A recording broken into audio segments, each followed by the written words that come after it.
अस्सलामुअलैकुम। साक्षी खबर में आपका इस्तकबाल है। आज 8 रमज़ान है। सुर्खियों से पहले सुनते हैं हदीस शरीफ। बिस्मिल्लाहिर्रहमानिर्रहीम। हज़रत सलमान फ़ारसी रज़ी अल्लाह ताला अन्हु से रिवायत है, रसूलुल्लाह सल्लल्लाहु अलैहि वसल्लम ने फरमाया, रमज़ान सब्र का महीना है और सब्र का बदला जन्नत है। और अब सुर्खियां। टीएसपीएससी पर्चा अफशा मामले में नया मोड़, बोर्ड मेंबरों से पूछताछ करने का एसआईटी ने किया फैसला। जब मार्गदर्शी की बदउनवानी सामने आई तो बाबू और रामोजी राव को दलितों की याद आई, मेरुगा नागार्जुना की तनकीद। मुस्तकिल हक अराजी व हक तहफ़्फ़ुज़ से मुताल्लिक़ वज़ीर आला का जायजा इजलास, सर्वे के निशाने को वक्त मुकर्ररा पूरा करने की जगह ने दी हिदायत। तमिलनाडु के वज़ीर आला स्टालिन ने बुलाया अपोजिशन पार्टियों का इजलास, कांग्रेस समेत 20 अपोजिशन पार्टियों को किया मदऊ।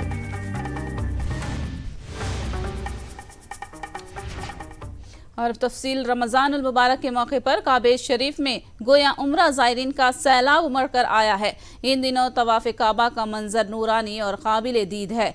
रमज़ान उल मुबारक के पहले अशरे में रोज़ाना लाखों मुसलमान उम्रे की सादत हासिल कर रहे हैं। दुनिया के कोने कोने से आने वाले मुसलमान रमज़ान उल मुबारक में उम्रा करने की सादत हासिल कर रहे हैं। रमज़ान में उम्रा करने का बेपनाह सवाब है। यही वजह है कि काबे शरीफ में उम्रा करने वालों की तादाद में भारी इजाफा हुआ है। कल काबे शरीफ में रिकॉर्ड तादाद में लोगों ने अल्लाह के घर का तवाफ किया और नमाज तरावी अदा की। अल्लाहु अकबर। अल्हम्दुलिल्लाहि रब्बिल आलमीन अर्रहमानिर रहीम मालिकि यौमिद्दीन इय्याका नअबुदु व इय्याका नस्तईन इहदिना अस्सिरातल मुस्तकीम सिरातल लज़ीना अन्अमता अलैहिम गैरिल मग़दूबि अलैहिम वलद्दाल्लीन आमीन।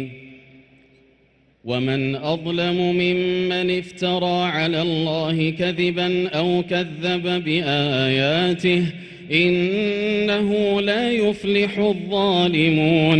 वयौम नहशुरुहुम जमीअन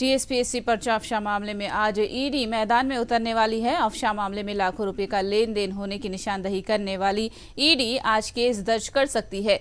एसआईटी की एफआईआर लेकर ईसीआईआर दर्ज करने वाली है। ईडी ने पुलिस से तमाम तफसीलात हासिल कर ली है। पर्चा अफशा मामले में गिरफ्तार शुदा मुलजिमीन से पूछताछ समेत जरूरत पड़ने पर उन्हें गिरफ्तार करने का भी इम्कान है।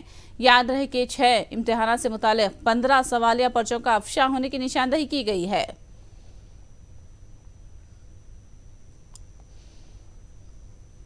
वज़ीर-ए-आज़म मोदी 8 अप्रैल को हैदराबाद का दौरा करने वाले हैं। सिकंदराबाद रेलवे स्टेशन की जदीदकारी के कामों का संग बुनियाद रखेंगे।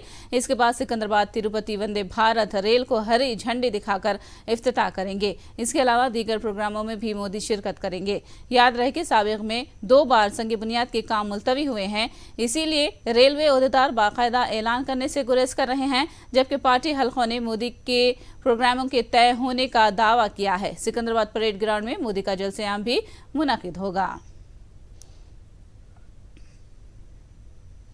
कांग्रेस के सीनियर लीडर जाना रेड्डी ने बीजेपी हुकूमत पर इल्जाम लगाया है कि वो तहकीकाती एजेंसियों के जरिए अपोजिशन कायदीन को निशाना बना रही है। जाना रेड्डी ने कहा कि बीजेपी में मौजूद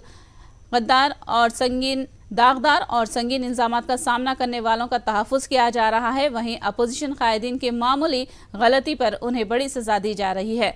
उन्होंने राहुल गांधी के खिलाफ की गई कार्रवाई की मजम्मत की। ఉండటమే కాదు, అత్యంత విశాల హృదయంతో ఎన్నిసార్లు కూడా ఒక్క కేసు కూడా వాళ్ళ మీద పెట్టలేదు. రాహుల్ గాంధీ గారి కుటుంబం కానీ ఒక్క కేసు కూడా వాళ్ళ మీద పెట్టలేదు. కానీ ఇటువంటి కేసులు మీకు పెట్టాలంటే కొన్ని వందల కేసులు పెట్టాలి, మీరు 100 మంది జైలుకు పోవాలి. అదంతా కాదు, ఈ రోజు కూడా అనేక మంది శిక్షలు పడ్డటువంటి వాళ్ళు, ఆ తర్వాత కోర్టులో కేసులు ఎదుర్కొంటున్నటువంటి వాళ్ళు మీ దగ్గర ఎంతో మంది ఉన్నారు. వాళ్ళందరినీ కూడా మీరు దాచిపెడుతున్నారు. ఈడీ ద్వారా, ఇవాళ సిబిఐ ద్వారా కేవలం ప్రతిపక్షాలను మాత్రమే వేధిస్తున్నారు, కేవలం కాంగ్రెస్ పార్టీని మాత్రమే వేధిస్తున్నారు ప్రతి చిన్నదానికి. కానీ మీ దగ్గర ఉన్నటువంటి వాళ్ళందరినీ కాపాడుతూ రక్షిస్తూ ఇదేనా మీది సత్యం, ధర్మం అనేటువంటి, ఇదేనా శ్రీరాముడు చెప్పినటువంటి ధర్మం ఈ భారతీయ జనతా పార్టీకి అని చెప్పి మీ అందరికి మనవి చేస్తున్నాను. वजीर आजम मोदी पर कांग्रेस लीडर रेणुका चौधरी ने शदीद तनकीद की। अडानी और मोदी के ताल्लुकात पर राहुल ने सवाल किया तो उन्हें निशाना बनाया गया है। उन्होंने वाजे किया कि कितने भी केस दर्ज कर लो, डरने वाले नहीं हैं। ఇన్ని కోట్లు 23,000 కోట్లు తేడా వస్తే మీరు జవాబు చెప్పండి. ప్రతి దానికి ఇద్దరు కలిసి ఉంటారు, కబులించుకుంటారు, ఫోటోలు దిగుతారు. కేవలం ఈ అడిగిన నేరానికి వెంటనే ఇదే కంప్లైంట్ ఎవడైతే విత్డ్రా చేసుకున్నాడో కేసు, మళ్ళీ అదే కోర్టుకెళ్ళి లేదు నా స్టే వెకేట్ చేసేయండి, నేను కోర్టు మళ్ళీ కేసు మళ్ళీ జారీ చేస్తున్నా. ఎన్ని రోజుల తర్వాత రాహుల్ గాంధీ కంఠం ఎత్తి అడిగిన 9వ రోజుకి ఇదే కోర్టుకెళ్ళి అదే ఎమ్మెల్యే ఆయన సొంత కంప్లైంట్ ఏదైతే స్టే తెచ్చుకున్నాడు, స్టే వెకేట్ చేయించుకొని కేసు పెట్టారు. కోర్టు కూడా కొన్ని లక్షలాది మంది దిక్కు వెక్క లేని వాళ్ళు అండర్ ట్రయల్స్ పడి ఉన్నారు. సంవత్సరాల కొద్దికి, యుగాలు, తరాలుగా కేసులు నడిచిన ఈ కోర్టుల చుట్టూ తిరిగి చెప్పులు అరిపోయి కంఠం ఆరిపోయిన ప్రజలుంటే, గుజరాత్ కోర్టు మాత్రం ఫస్ట్ గేర్లో హై స్పీడ్లో వాళ్ళు తీర్పునిచ్చేశారు. तेलंगाना पब्लिक सर्विस कमीशन के सवालिया पर्चों के अफशा मामले में वाईएसआरटीपी की सदर वायएस शर्मिला ने एहतजाज की कोशिश की, ताहम पुलिस ने उन्हें हिरासत में ले लिया। YS Sharmila Telangana public service commission के दफ्तर का घेराव करने की कोशिश की, ताहम पुलिस ने उन्हें रास्ते में ही हिरासत में ले लिया। शर्मिला के साथ उनके पार्टी कारकुनों को हिरासत में लिया गया। शर्मिला ने कहा कि सवालिया पर्चों के मामले में सिर्फ छोटी मछलियां गिरफ्तार हुई है और बाअसर लोग आज़ादी के साथ घूम रहे हैं। एहतजाज के जमहूरी हक से बाज रखने पर शर्मिला ने एहतजाज किया और सवालिया पर्चों के अफशा मामले की सीबीआई तहकीकात कराने की मांग की। ఈరోజు మేము టీఎస్పీఎస్సీని ముట్టడి చేయాలని వైఎస్ఆర్ తెలంగాణ పార్టీ తరఫున నిర్ణయించడం జరిగింది. ఇది మేమింతకు ముందు కూడా టీఎస్పీఎస్సీని ముట్టడించాలని ప్రయత్నించినప్పుడు 10 రోజుల కింద కూడా మమ్మల్ని హౌస్ అరెస్ట్ చేయడం జరిగింది. ఇతర కారణాలకు కూడా మమ్మల్ని బయటికి అడుగు పెట్టనివ్వకుండా నన్ను మొత్తానికే హౌస్ అరెస్ట్ చేయడం జరిగింది. ఎలాగో అలాగా నేను నిన్న రాత్రి బయటపడి ఒక హోటల్ రూమ్లో రాత్రంతా గడిపి ఈరోజు టీఎస్పీఎస్సీని ముట్టడించాలి అని మేము నిర్ణయించుకున్నాక కేసీఆర్ గారు ఇక పోలీసులకు ఏమీ పని లేదు అన్నట్టు ఇన్ని రోజులు 100 మంది పోలీసుల చేత నన్ను హౌస్ అరెస్ట్ చేయడమే కాకుండా 100 మంది పోలీసులు మా చుట్టూతా, నా ఇంటి చుట్టూతా, నా ఆఫీస్ చుట్టూతా డిప్లాయ్ అవ్వడమే కాకుండా ఈ రోజు నా కోసం ఒక లుకౌట్ ఆర్డర్ ఇచ్చారు అని కూడా వినిపిస్తుంది. నా కోసం ఒక లుకౌట్ ఆర్డర్ ఇవ్వడానికి నేనేమన్నా క్రిమినల్నా? कानून साज कौंसिल में एमएलए कोटा के तहत मुंतखब होने वाले एमएलसी उम्मीदवारों ने आज कानून साज कौंसिल की रुकनीत का हलफ ले लिया। नवीन राव और दिशापति श्रीनिवास और चला वेंकटरामी रेड्डी को कौंसिल के चेयरमैन गुत्ता सुखेंद्र रेड्डी ने हलफ दिलाया। इस मौके पर वज़रा प्रशांत रेड्डी, महमूद अली, श्रीनिवास गौड़, मल्ला रेड्डी और एमएलसी कविता के अलावा दीगर ने शिरकत की।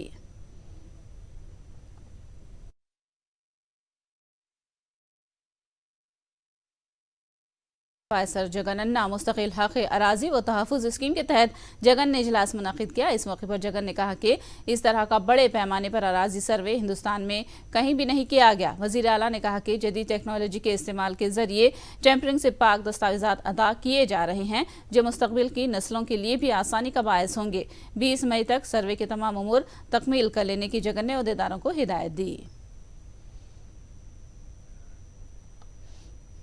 आत्माकूर के एमएलए विक्रम रेड्डी ने वायएसआर कांग्रेस पार्टी और वजीर आला जगनमोहन रेड्डी से अपनी अटूट वाबस्तगी का इजहार किया। उन्होंने तेलुगु देशम पर उनके पार्टी छोड़ने की झूठी खबरें फैलाने का इल्जाम लगाया। विक्रम रेड्डी ने कहा कि तेलुगु देशम बौखलाहट में झूठी और मनगढ़ंत बातें फैला रही है।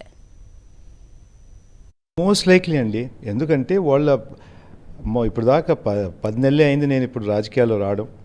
కానీ ఇప్పుడు దాకా చూసేది అంటే ఎదురుదారి నిజంగా ఫేస్ టు ఫేస్ చేయలేక ఈ విధంగా వెనకాల నుంచి సోషల్ మీడియా కానీ వేరే మీడియా రకాలుగా వేరే విధంగా మైండ్ గేమ్స్ పెట్టడానికి ట్రై చేయడమే కానీ నేరుగా వచ్చి పాయింట్ టు పాయింట్ డిస్కస్ చేసి ఏది మనం ఆ సీఎం గారు చేసేది తప్ప కానీ లేకపోతే పెట్టే పథకాల మీద కానీ ఏమైనా కానీ ఇప్పుడు దాకా ఇంత పెద్ద సోషల్ అప్లిఫ్ట్మెంట్ జరుగుతుంటే దాని మీద కామెంట్ లేకుండా మిగతా నెగిటివ్ కామెంట్స్ నెగిటివ్ వ్యూస్ ప్రచారం చేస్తున్నారు. కాబట్టి ఇది కూడా వాళ్ళ టాక్టిక్ అన్నమాట. వాళ్ళ టాక్టిక్ ఏంది, దగ్గరగా ఉండే కుటుంబం ఉంది మన వైఎస్ గారికి, అది కొంచెం దూరంగా చేస్తాం, ఆ ప్రచారం ఏ విధంగా నడిపిస్తాం, ఆ విధంగా ప్రజల్లో ఏ విధంగా తెప్పిస్తారంటే ఓయమ్మ వీళ్ళే దూరం అవుతున్నారు కదా, ఏదో తప్పు ఉంది, ఆ విధంగా ప్రచారం చేయడానికే వీళ్ళ ప్రయత్నాలని. కానీ లేకపోతే నేరుగా వచ్చి కరెక్ట్గా పాయింట్ పాయింట్ డిస్కషన్ అయితే చేయలేకుండా ఉన్నారు. కాబట్టి ఈ నెగిటివ్ న్యూస్ టీడీపీ వాళ్ళు ప్రచారం చేస్తున్నారు. नेल्लूर जिले के उदयगिरी में वायएसआर कांग्रेस कायदीन और कारकुनों ने एहतजाज किया। पार्टी से बहिष्कार किए गए उदयगिरी एमएलए मेका पार्टी चंद्रशेखर रेड्डी की मुखालिफत में नारे लगाते हुए बस स्टैंड सेंटर में धरना मुनज़्ज़म किया। उदयगिरी के वायएसआर कांग्रेस लीडर विनय रेड्डी ने कहा कि मेका पार्टी चंद्रशेखर रेड्डी अगर उदयगिरी आएंगे तो बर्दाश्त नहीं किया जाएगा।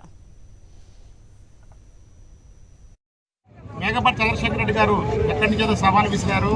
అదే స్థానం నుంచి నేను ఇక్కడ కూర్చొని ఆయన సవాలు విసిరి వెళ్ళిపోయారు, పారిపోయారు. వెంటనే నేను వచ్చి ఉదయగిరిలో కూర్చొని నిన్న సాయంత్రం కూడా నేను సవాలు విసిరారా, వచ్చి కూర్చున్నాను, వచ్చి అడ్డుకో అని చెప్పేసి దమ్ముంటే రమ్మన్నాడు. దమ్ము నాకుంది, నీకుందో లేదో నిరూపించుకో రమ్మన్నారు. వచ్చాను, నిన్న సాయంత్రం కూర్చున్నా, రాత్రి 10 గంటల వరకు కూర్చున్నా ఇక్కడ. తర్వాత ఉదయాన్నే వచ్చి కూర్చున్నా. మీరు ఇంతవరకు పత్తా లేకుండా పారిపోయారు. జగన్మోహన్ రెడ్డి గారు దయ వల్ల మీరు ఎమ్మెల్యే అయితే దానికి మీరేదో పెద్ద ఘనకారం చేసినట్టు, మీరేదో పెద్ద అభివృద్ధి చేసినట్టు, మీకేదో అన్యాయం జరిగినట్టు చెప్తున్నారు. ఏమండి, జగన్మోహన్ రెడ్డి గారు ఎక్కడ కష్టం మీద మీరు గెలిచింది, మీకు అన్ని మెజార్టీ ఎలా వచ్చింది? జగన్మోహన్ రెడ్డి గారి అభిమానులు మేమందరం ఓటేసాం మీకు, కాబట్టి వచ్చింది. శేఖర్ రెడ్డి గారిని రమ్మనండి అని చెప్పేసి నేను సవాల్ ఇస్తున్నా. రండి, మిమ్మల్ని మాత్రం ఉదయగిరి గడ్డ మీద అడుగు పెట్టనిచ్చే సమస్య లేదని చెప్పేసి నేను చెప్తున్నా. మీరు జగన్మోహన్ రెడ్డి గారికి చేసిన ద్రోహాన్ని మేము ఈ ఉదయగిరి నియోజకవర్గ ప్రజలు కానీ మండల ప్రజలు కానీ ఎవరో సహించరు. కార్యకర్తలు, అభిమానులు ఒకటే రగిలిపోతున్నారు. మీరు తప్పు చేసిన వాళ్ళు పారిపోండి, ఎందుకు మళ్ళీ ఉదయగిరికి వచ్చి పిచ్చి ప్రలాపాలు చేస్తున్నారు, జగన్ గారి మీద పార్టీ మీద అసత్య ప్రచారాలు చేస్తున్నారు. దీనికే మేము ఖండిస్తున్నాం అన్నాం. మీరు మర్యాదగా ఇప్పటికైనా సరే పార్టీ మీద కానీ జగన్మోహన్ రెడ్డి గారి మీద కానీ ఎటువంటి వ్యాఖ్యలు చేయకుండా ఉదయగిరి రాకుండా మీ పార్టీకి మీరు బతికేయండి. 1 సంవత్సరం కాలం పాటు మీకు ఎమ్మెల్యే ఉంటే ఉంటుంది. కానీ అంతవరకు ఉదయగిరిని అడుగుపెట్టడానికి మాత్రం ప్రసక్తే లేదు. ఉదయగిరి రానివ్వమని సందర్భంగా చెప్తున్నా.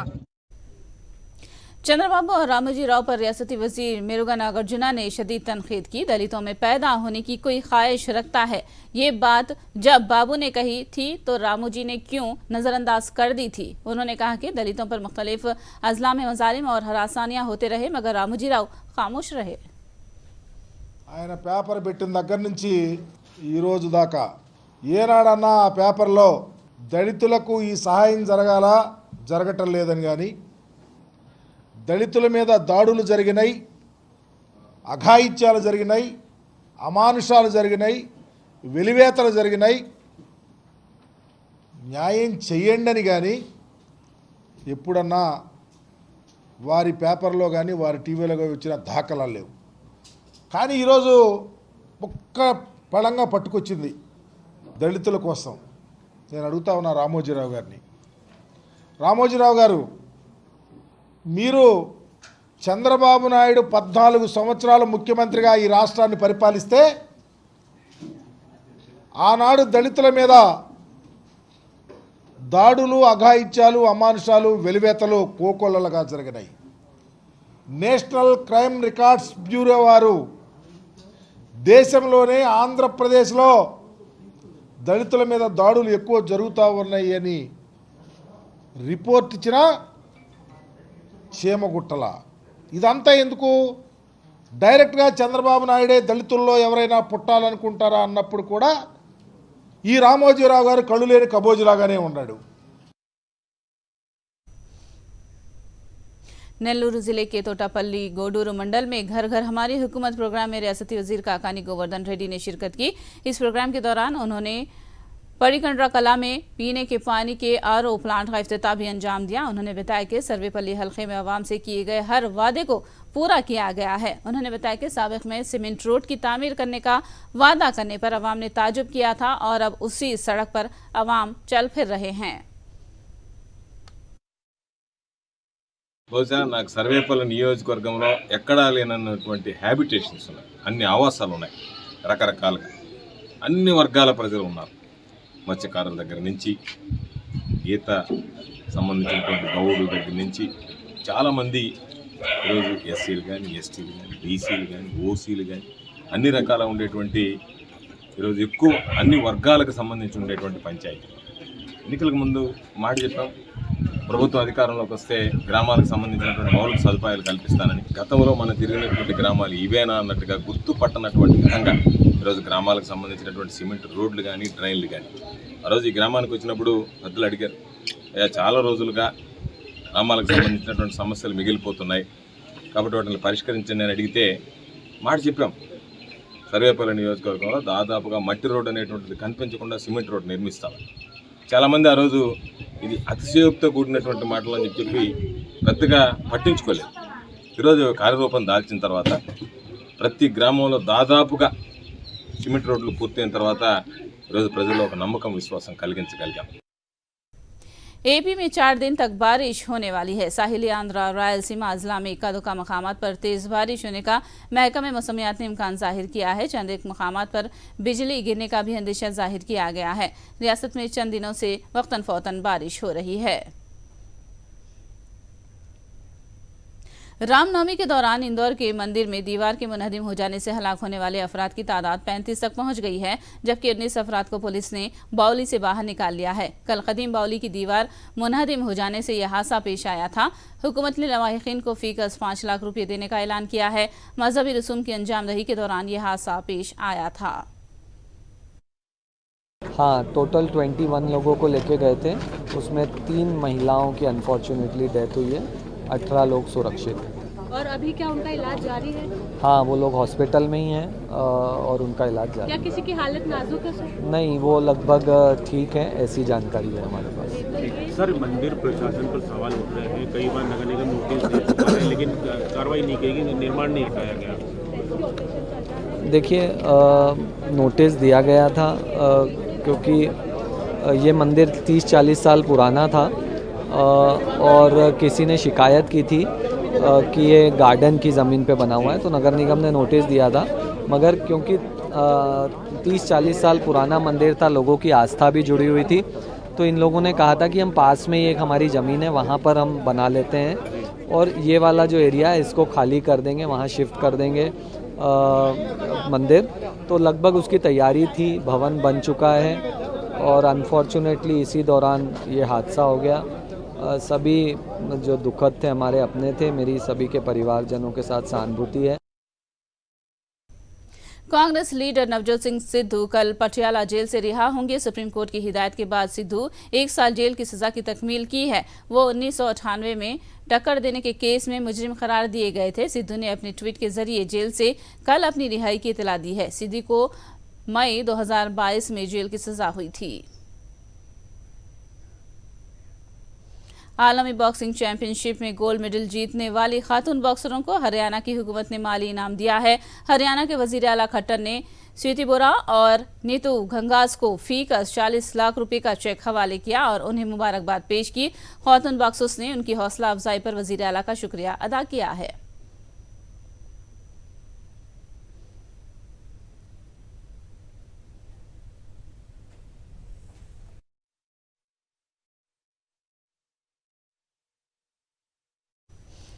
आखिर में सुर्खियां एक बार फिर। टीएसपीएससी पर्चा मामले में नया मोड़, बोर्ड मेंबरों से पूछताछ करने का एसआईटी ने किया फैसला। जब मार्गदर्शी की बदउनवानी सामने आई तो बाबू और रामोजी राव को दलितों की याद आई, मिरुगा नागार्जुना की तनकीद।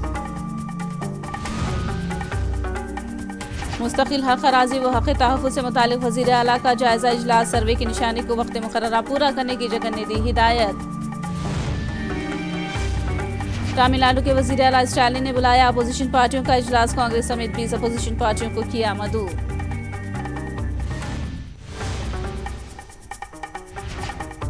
साक्षी खबर में फिलहाल इतना ही। साक्षी टीवी पर खबरों का सिलसिला जारी रहेगा।